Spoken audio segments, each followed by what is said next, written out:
Las leyes también, la amistad.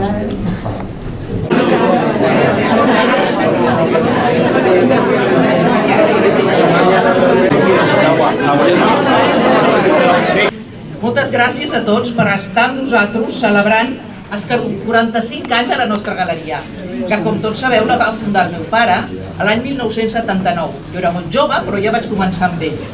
Al cap d'uns anys es van anar incorporant tots els meus germans, la Cati i el Lucas, i amb ells hem format un equip molt bo. Aquests 45 anys ho hem volgut celebrar amb una exposició dedicada al Torres Garcia, perquè el Torres és un personatge molt vinculat a nosaltres, des dels inicis. I ens fa molta il·lusió fer-ho, i a més coincideix que el Torres hagués fet 150 anys aquest any. Per tant, són una celebració i una altra celebració reunides en una sola. Però el que ens passava era que per poder realitzar aquesta exposició retrospectiva era molt difícil tenir obra important, interessant, poc vista del Torres. I què vam fer? Doncs vam recórrer als nostres col·leccionistes i amics per poder omplir una sèrie de forats que ens quedaven buits. I d'aquesta manera hem pogut aconseguir que l'exposició sigui el més didàctica possible, el més completa possible, i jo crec que és preciosa. Per tant, vull donar les gràcies a tots aquells que ens heu ajudat a que aquesta exposició sigui el millor del millor, que jo és el que considero, perquè estic molt contenta en com ha quedat. És, per tant, també un homenatge als col·leccionistes de la nostra ciutat. Bé, i dit això, només em queda passar la paraula al cónsul general de Uruguay, que desde el primer momento ha apoyado nuestra iniciativa y ha estado a nuestro lado. Ahora tiene la palabra el cónsul general de Uruguay, don Enrique de Ayala. Adelante. Muy buenas noches, amigos y amigas, señora directora de la Galería Dalmau, Mariana Draper, señor crítico de arte Manuel Bonet, señoras y señores. Quiero en primera instancia agradecer a la directora de la Galería Dalmau, Mariana Draper, la invitación para que mi país, Uruguay, participara como patrocinante en la exposición de un artista tan relevante como es Joaquín Torres García. Una exposición que conmemora dos hechos importantes. Por un lado, el 45 aniversario de la Galería Dalmau, y por otro, una exposición que conmemora el 150 aniversario del nacimiento de Torres García. Lo mío tratará de ser breves comentarios, porque seguramente lo más sustancioso estará a cargo del amigo y crítico Manuel Bonet, que me seguirá en la palabra. En primer lugar, quiero resaltar el significado que tiene para Uruguay la Galería Dalmau. La Galería ha recibido a través del tiempo no solo varias exposiciones de Torres García, sino que también han sido presentadas obras de Pedro Figari y Rafael Barradas, de artistas plásticos de las vanguardias históricas de Uruguay, como el Seu Ribeiro, los hermanos Pizca, Gurvich, todos ellos discípulos muy cercanos y seguidores de la corriente estética del pensamiento de Torres. Más recientemente otros artistas, como Pablo Burera, Juan Andrés y Mauricio Bárbaro. Un espacio cultural, como lo es la Galería Dalmau, ha sido la puerta de entrada de artistas plásticos más destacados de mi país, puerta de entrada a Barcelona y España, y que sirvió como plataforma de lanzamiento para el ingreso a toda Europa. Es por esta razón que el Ministerio de Educación y Cultura de Uruguay y la Fundación Uruguay Cultura han considerado que no podían dejar de estar presentes en este día. Por esa trayectoria tan ligada a artistas plásticos uruguayos, por ese apoyo permanente a través de los años, nuestro agradecimiento a la familia Draper y a la directora de la Galería Dalmau, Mariana Draper. En segundo lugar, tenemos que destacar la segunda conmemoración, el 150 aniversario del nacimiento de Torres García, del maestro. Fue un artista con vocación de mundo, que hay que ubicarlo en el contexto de su época, que transcurre principalmente en la segunda mitad del siglo XX. Un hombre donde el mundo fue su comarca, nació y vivió en Uruguay, se educó y se formó en Cataluña. Madrid fue también parte de su proceso de aprendizaje, residió en Nueva York, realizó obras en París y dejó en Barcelona su impronta en lugares que son íconos de esta ciudad. La internacionalidad, su profunda inserción y visibilidad en el mundo con su obra, yo diría también con su pensamiento, es lo que distingue en su época, lo distingue en su época como una personalidad singular y única en Uruguay. Estamos hablando de un artista nacido en un país pequeño, de pequeña dimensión geográfica, económica y demográfica, sin recursos naturales y sin incidencias en la geopolítica regional y en la geopolítica mundial, donde su único capital es su gente. Desde una perspectiva política, fue un latinoamericanista, donde a través de la creación de la Escuela Sur, o también llamado Taller Torres García, desarrolló su visión de hacer del sur su norte. Esa búsqueda de una identidad propia, no solo de Uruguay, sino de Latinoamérica todo. Es una idea pionera, que si bien estuvo vinculada a las artes plásticas, marca un antecedente de lo que tempranamente podríamos hablar de integración latinoamericana. En suma, esa rebeldía de buscar algo nuevo que nos hiciera más independientes tiene su semilla en el legado del pensamiento de Torres García.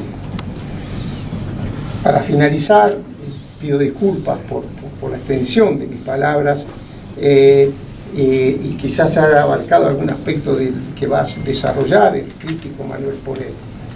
Pero me tienen que entender que para cualquier nacional uruguayo, el maestro Torres García es una figura, una personalidad, un referente único con el cual tenemos que comulgar y mirarnos al espejo. Muchas gracias. Bé, doncs ara ja passarem la paraula a Juan Manuel Bonet, que suposo que tothom coneix, però, per si hi ha algú que no sap qui és, el Juan Manuel Bonet va ser director del Reina Sofía, de Madrid, director de l'IBAM a València, director de l'Instituto Cervantes de París, autor d'infinitat de comissariats referents al món de les avantguardes, d'ingentes cantidades d'articles dedicats a aquest món de les avantguardes, i molt concretament jo sempre destaco que és l'autor d'un diccionari de les vanguardies espectacular. Qualsevol que vulgui conèixer aquest món tan interessant de les avantguardes ha de tenir aquest diccionari. Nosaltres el tenim sobre la taula a la Galeria sempre perquè fem moltes exposicions que es vinculen amb aquest període. Per tant, el trobo imprescindible. I ara faré pujar aquí el teatrillo aquest que muntem, perquè això és que no és gratuït, Això és que quan fem exposicions de molta gent, muntem aquest petit teatre, sempre amb cortines diferents, segons l'artista que presentem. Hem presentat coses tant Falla, Manuel Ángeles Ortiz, García Lorca, eren un tipus de cortines, hem presentat Le Corbusier, eren un altre tipus de cortines. Aquestes cortines ens les va fer el Ceu Ribeiro, que era un dels deixebles de Torres García, inclús l'any 39 ja estava amb ell a Montevideo, i després va ser artista de la galeria. I l'any 98, quan vam fer una exposició que es titulava El Taller Torres García, l'Alceu ens va pintar aquestes cortines. Llavors ens ha semblat molt maco recuperar-les amb aquesta exposició dedicada al gran mestre Joaquín Torres García. Ara té la paraula Juan Manuel Bonet. Buenas noches. Muchas gracias, Mariana, por estas palabras y por invitarme a hablar en esta noche tan especial de vuestro 45 aniversario y del 150 de Torres García. Yo ya he hablado alguna vez desde ese teatrillo, concretamente un día que estaban aquí la familia Ángeles Ortiz y la familia Falla y Antonina Rodrigo y mucha gente celebrando la amistad de Ángeles Ortiz con Lorca y con Falla, ¿no? Aquel día era un teatrillo como de Guiñol, estaba uno aquí como un payaso un poco de Guiñol. Hoy pues estoy rodeado de dos tiras pintadas efectivamente por Alceu. Mateu Ribeiro yo lo he conocido por Mariana, he estado también con él en su estudio en Palma, tenía un estudio donde daba clases en el espíritu de Torre. Francesc Draper, vuestro padre, creó esta galería y hay gente que se cree que es la continuación familiar de la Galería Dalmau.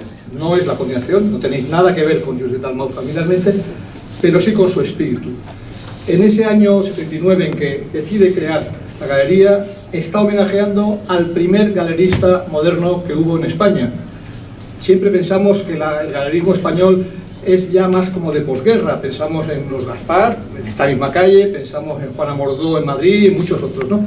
Pero antes que todos ellos estuvo Dalmau, que a comienzos del siglo pasado, en 1900 poco, ya estaba exponiendo a Picasso, a Torres García, a Barradas, a Picabia, a los polacos, etcétera, etcétera, y que fue un galerista absolutamente excepcional.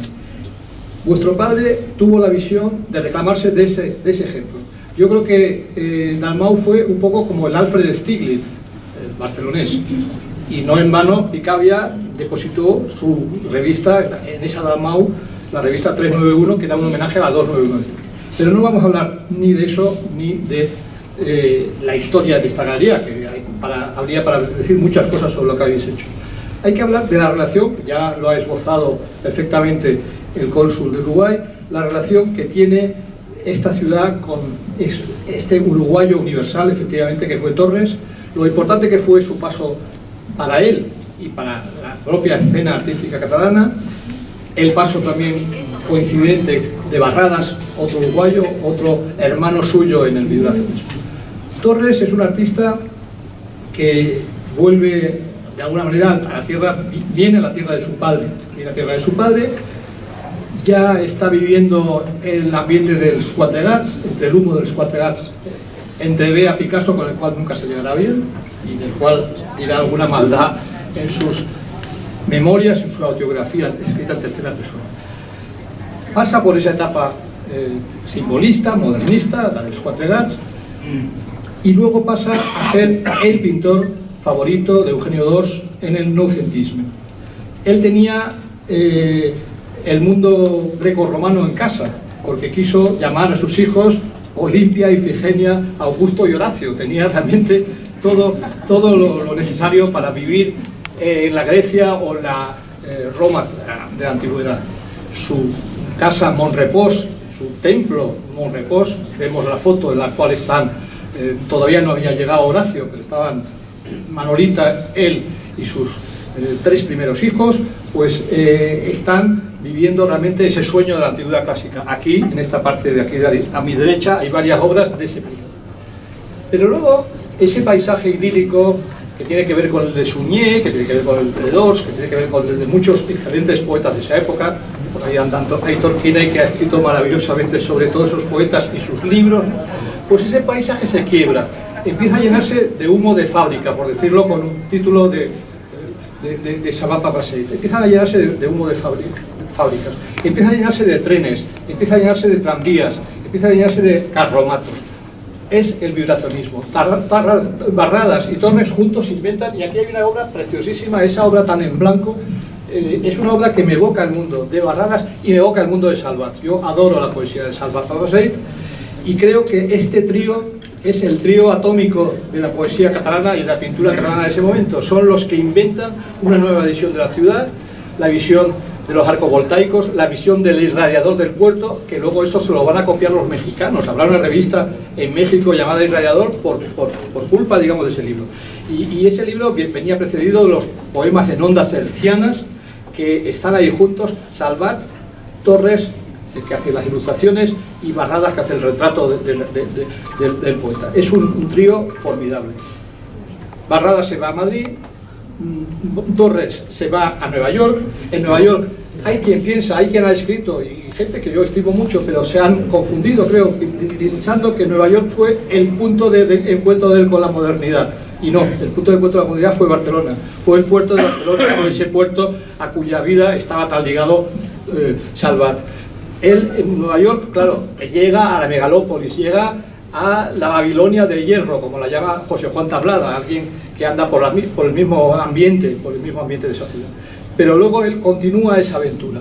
Él siempre soñó con el viaje, es un bodeleriano en ese sentido. Barradas también, que en el muelle de Montevideo ya soñaban con tomar los barcos. Y fijaros la cantidad de barcos que hay en esta exposición.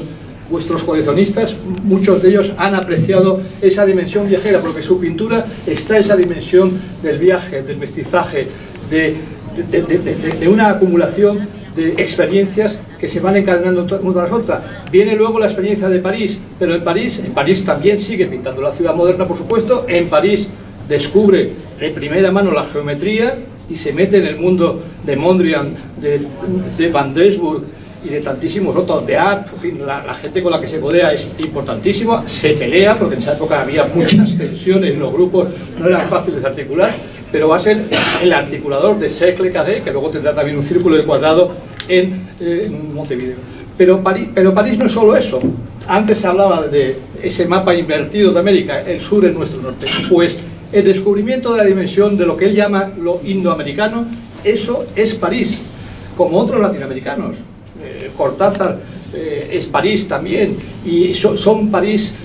Octavio Paz hace muchas experiencias. Lo más mexicano quizás de la obra de Octavio Paz es una reflexión escrita cuando tenía un despacho en la embajada en París.